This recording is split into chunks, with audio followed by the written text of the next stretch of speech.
Good evening. This is Akashwani and I am Nishad Kumar with the news at 9.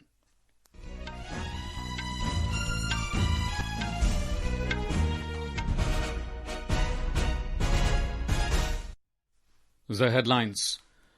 Army Chief General Upendra Dwivedi issues stern warning to Pakistan over any new hostility, warns Islamabad faces existential choice if it strikes again. Air Chief Marshal Amarpreet Singh says Operation Sindoor will be remembered for achieving its objectives with speed and precision. New Delhi says Islamabad must be held accountable for its horrific human rights violations in Pakistan-occupied Jammu and Kashmir. India is moving towards becoming a developed nation, says Home Minister Amit Shah. In World Para Athletics Championships, Simran wins gold in women's 100 meters T12 event. Nishad Kumar clinches gold in men's high jump T47 event. And in cricket, India in commanding position with 448 for 5 in the first innings at stumps on day 2, lead West Indies by 286 runs in the first test match in Ahmedabad.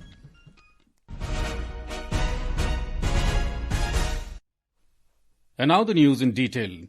Army Chief General Upendra Dwivedi warned Pakistan that if it attempts any new hostility, it will have to choose between remaining in geography or becoming history. General Dwivedi made these remarks today while addressing troops at an army post in the border village of 22 MD near Sri Ganganagar, Rajasthan.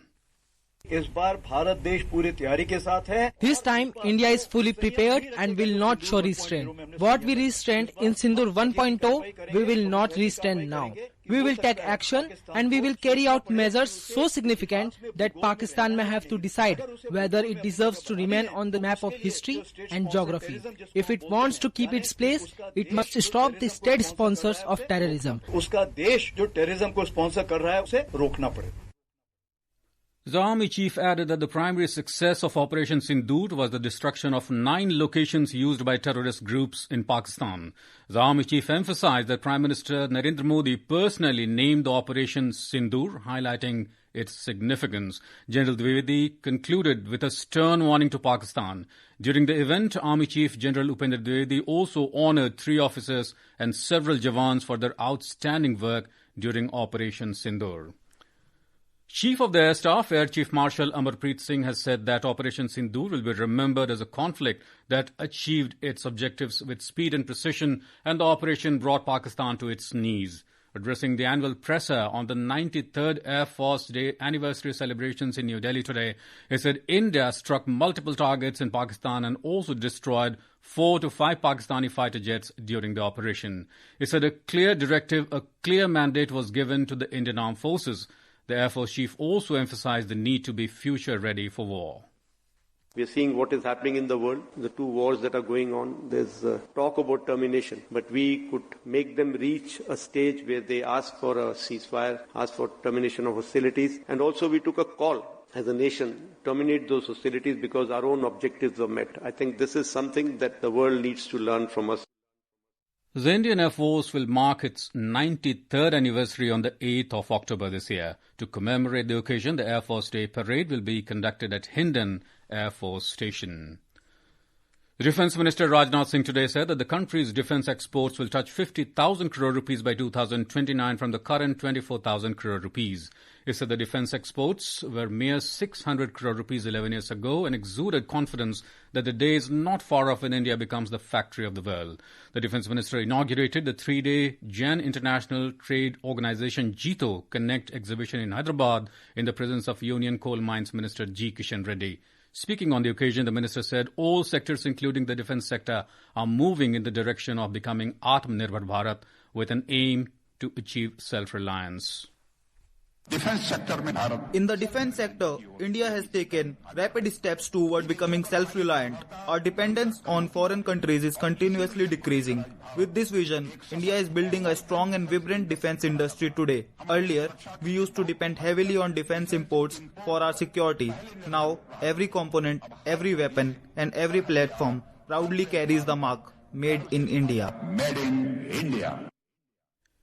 India today said that Pakistan must be held accountable for its horrific human rights violations in Pakistan-occupied Jammu and Kashmir. Responding to a query during a media briefing in New Delhi, External Affairs Ministry spokesperson Randhir Jaiswal highlighted the reports of protests in several areas of Pakistan-occupied Jammu and Kashmir, including brutalities by Pakistani forces on innocent civilians. He said that New Delhi believes this is a natural consequence of Pakistan's oppressive approach and its systemic plundering of resources from these territories which remain under its forcible and illegal occupation. We believe that it is a natural consequence of Pakistan's oppressive approach and systemic plundering of resources from these territories which remain under its forcible and illegal occupation. Pakistan must be held accountable for its horrific human rights violations. Mr. Jaiswal also categorically rejected claims made by Bangladesh Home Advisor Jahangir Alam Chaudhry that the recent unrest was fueled by external influences including India. The interim government of Bangladesh is unable to maintain law and order situation in the country and has this habit of routinely trying to shift the blame elsewhere. It would do well for them to introspect and conduct serious investigations into the action of local extremists committing violence, arson and land grab against the minority communities in the Chittagong Hill Tract. Union Home and Cooperation Minister Amit Shah said that India is moving towards becoming a developed nation. He said that when the centenary of independence will be celebrated, Khadi will have an important contribution in it. The Union Minister was interacting with the artisans at the Khadi Karigar Mahotsav organized at Maharshi Dayanand University campus in Rohtak today. He said that Khadi plays a vital role in strengthening the country's economy. He said that Khadi Village Industries is becoming a strong platform for lakhs of weavers.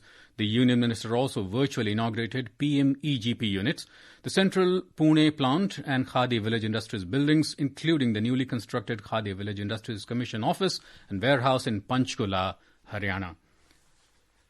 Prime Minister Narendra Modi will unveil various youth-focused initiatives worth over 62,000 crore tomorrow from New Delhi. In a historic initiative for youth skilling, the Prime Minister will launch PM Setu for the upgradation of 1,000 government ITIs across the country. Mr. Modi will also launch Bihar's revamped Mukhyamantri Nishchay Swayam Sahayata Bhatta Yojana, providing a monthly allowance of 1,000 rupees to 5 lakh graduates for 2 years. He will inaugurate Jan Nayak Karpuri Thakur Skill University in Bihar to boost industry-oriented courses and vocational education. Railway Minister Ashwini Vaishnav and Japan's Minister of Land, Infrastructure, Transport and Tourism Hiromasa Nakano visited the Surat high-speed rail construction site today. The two ministers reviewed the significant aspects of the Mumbai-Ahmedabad high-speed rail project during their visit, including the advanced track slab laying car and the track slab adjustments facility, both critical components of the high-speed infrastructure. Expressing satisfaction with the progress, both leaders lauded the high-quality standards maintained at the site and praised the rapid pace of construction. The joint visit highlights the deepening partnership between India and Japan in realizing India's first bullet train corridor. This is Akashwani giving you the news. For quick news updates around the clock, follow us on our X handle at AIR News Alerts. And for details of these stories and more, log on to our website newsonair.gov.in and download the News on AIR app. Welcome back to the news at 9. The BJP today slammed Congress leader and leader of opposition in Lok Sabha Rahul Gandhi for repeatedly maligning India on foreign soil. Briefing media at the party headquarters in New Delhi today, party spokesperson Dr. Sudhanshu Trivedi said Rahul Gandhi has a long history of statements that tarnish India's image abroad. Centre has issued an advisory to all states and union territories on rational use of cough syrups in pediatric population. Union Health Ministry has advised that cough and cold medication should not be prescribed or dispensed to children below 2 years. It said these are generally not recommended for children below 5 years, and above that, any use should follow careful clinical evaluation with close supervision and strict adherence to appropriate dosing and avoiding multiple drugs combinations.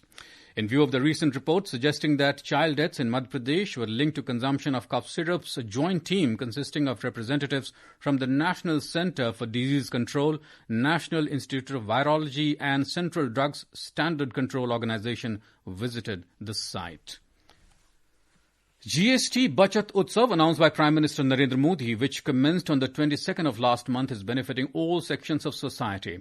The next generation GST reforms represent a significant step towards simplifying India's indirect tax system. The reforms are bringing substantial relief to citizens by reducing the tax rate on various goods and services. Today, we are presenting a report on the GST cut on wood substitutes. A report. Under the next generation GST reforms, the government has reduced the GST on agro-based and eco-friendly wood substitutes to ease the financial burden on small and medium businesses. Under GST 2.0, tax rates on various wood-based products such as rice husk board, glass fiber reinforced gypsum board and jute particle board has been lowered from 12% to 5%. Similarly, the GST on sheet for veneering, bamboo flooring, cask, barrels, vats, tubs of wood have also been brought down to 5% from the previously taxed 12%. The reduction aims to boost production of eco-friendly alternatives, promoting sustainability. Along with this, the GST rates on other wood items, including cement-bonded particle board and sessile fiber board, will now attract 5% tax slab. The rationalization under the new GST structure will create a range of positive effects for the agroforestry sector and consumers. The move will further encourage sustainable manufacturing and MSME competitiveness. With Drishti, Rohan for Akashvani News, Delhi. Union Commerce and Industry Minister Piyush Goyal today met Prime Minister of Singapore Lawrence Wong and discussed on strengthening trade and investment linkages, enhancing cooperation in innovation and digital connectivity, and exploring new opportunities in sustainable development. Mr. Goyal is on a 3-day official visit to Singapore. The minister also held discussions with Deputy Prime Minister and Minister for Trade and Industry Gan Kim Yong and Singaporean Minister for Foreign Affairs Vivian Balakrishnan. During the meeting, Mr. Goyal reaffirmed commitment to further deepening industrial and trade cooperation between India and Singapore. Indian para-athlete Nishad Kumar claimed his maiden gold medal at the World Para-Athletics Championships in the men's high jump T47 category in New Delhi today. Nishad cleared an impressive height of 2.14 meter on his first attempt, surpassing his previous best of 2.09 meter, which he had set at the previous edition of the championships in Paris in 2023. In sprint, Simran Sharma delivered a historic performance in the women's 100 meters T12 sprint, winning gold with a new personal best of 11.95 seconds. Nishad and Simran's gold medals marked India's 5th and 6th triumphs at the World Para-Athletics Championships. Indian weightlifter Mirabai Chanu clinched a silver medal in the 48 kg division at the World Weightlifting Championships 2025 in Førde, Norway. She achieved a total lift of 199 kg in the competition. North Korean weightlifter Ri Chong-gom dominated the event by winning 3 gold medals in the 48 kg division. And in cricket, India are in a commanding position as they scored 448 runs for 5 wickets in their first innings at stumps on the second day of the opening test of the 2-match series against West Indies in Ahmedabad. Centuries from Dhruv Jurel, Ravindra Jadeja and KL Rahul helped the Indian team take a massive 286-run lead over the West Indies. Jadeja on 104 and Washington Sundar on 9 were at the crease when stumps were drawn this evening. Jurel scored 125 while Rahul scored 100. The hosts today resumed their first innings with yesterday's score of 121 for the 2 wickets. Earlier, West Indies were bowled out for 162 in their first innings yesterday. The death toll in Vietnam from Typhoon Boaloi has risen to 51. According to the report from the government's disaster management agency, heavy rains and flood also left 14 people missing and injured 164 others. Boaloi made landfall on Monday in northern central Vietnam, bringing huge sea swells, strong winds and heavy rains. And now, before we end the bulletin, the headlines once again. Army Chief General Upendra Dwivedi issues stern warning to Pakistan over any new hostility, warns Islamabad faces existential choice if it strikes again. Air Chief Marshal Amarpreet Singh says Operation Sindoor will be remembered for achieving its objectives with speed and precision. New Delhi says Islamabad must be held accountable for its horrific human rights violations in Pakistan-occupied Jammu and Kashmir. India is moving towards becoming a developed nation, says Home Minister Amit Shah. In World Para-Athletics Championship, Simran wins gold in the women's 100-meter T12 event. Nishad Kumar clinches gold in men's high jump T47 event. And in cricket, India in commanding position with 448 for 5 in the first innings at stumps on day 2. Lead West Indies by 286 runs in the first test match in Ahmedabad. For details of these stories and more, log on to our website, newsonair.gov.in and News on AIR app. And that's all in the news at 9. Good night.